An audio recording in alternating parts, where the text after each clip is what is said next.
What is going on, guys? It's Zach and I'm here with my first video, and today I got something special for you guys. So today we're gonna do a special review slash basically like a tour of my 2003 Acura CL Type S 6-speed manual, but this one has something special. And what's so special, you might be asking about this car? Well, it's the Comptech Supercharger right here in all its glory. In this video, I'm just gonna go over everything that I know about this car. I had just picked this car up maybe less than 3 weeks ago. I didn't pay extremely too much for it. I bought it off a dude that I know pretty well. I'm good friends with his brother. And I had to just pick it up with, seeing how rare 6-speed manuals are alone. I was going to go buy a different car, but I told myself if I found anything that was, 6.6, whether it was with the 3.5, the 3.2, the 3.7, that I would pick it up immediately if I found it. This is my first V6 Honda or Acura. I've owned Preludes, I've owned Accords, I've owned a whole bunch of Hondas, but I've never owned a V6 6-speed car before. So I'm honestly really excited to have this car, and I'm really excited to show you guys what this car is all about. When most of these cars from factory were put together, most of them came with around 4.5 pounds of boost.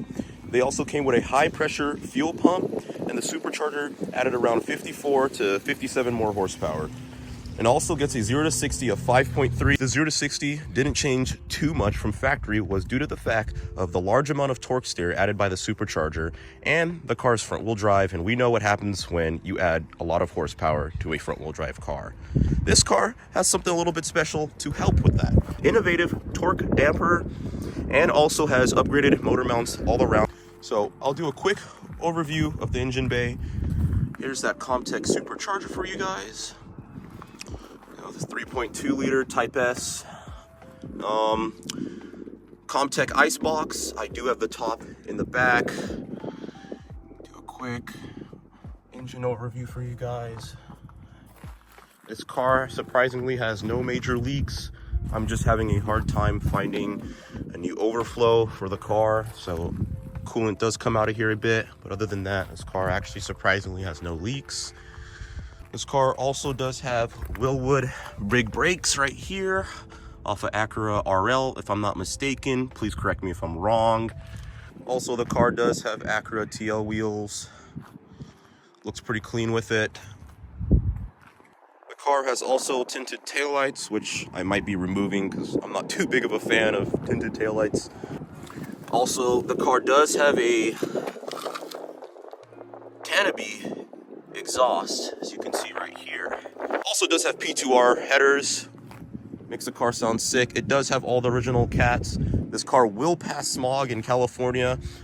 So here's the interior. This car does have a 6-speed manual, like I said earlier. It does have an upgraded stage 2 action clutch, and it also has a lightweight flywheel.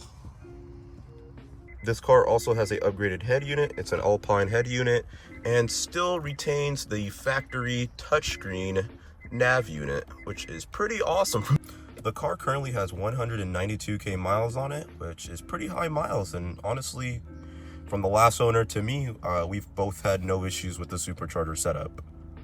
You also got the special Type S badging throughout the car, and on the floor mats it says 3.2 CL. I honestly find the seats extremely comfortable. Seats in pretty immaculate condition.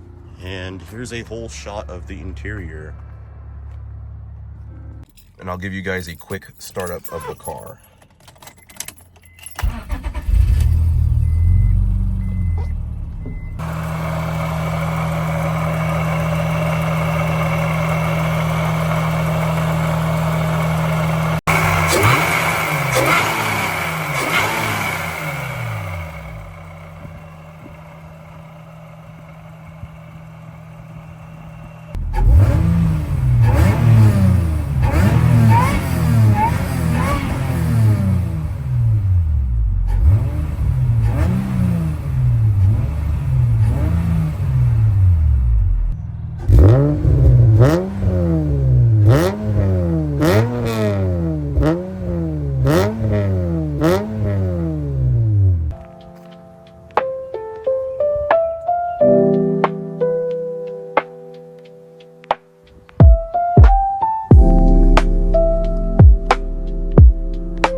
guys enjoyed this video. Make sure you subscribe, like, and there'll definitely be more videos on this car, some polls, some 0 to 60 times, since there's not much documented about this car. So make sure you guys stay tuned for the next video, and we'll be out.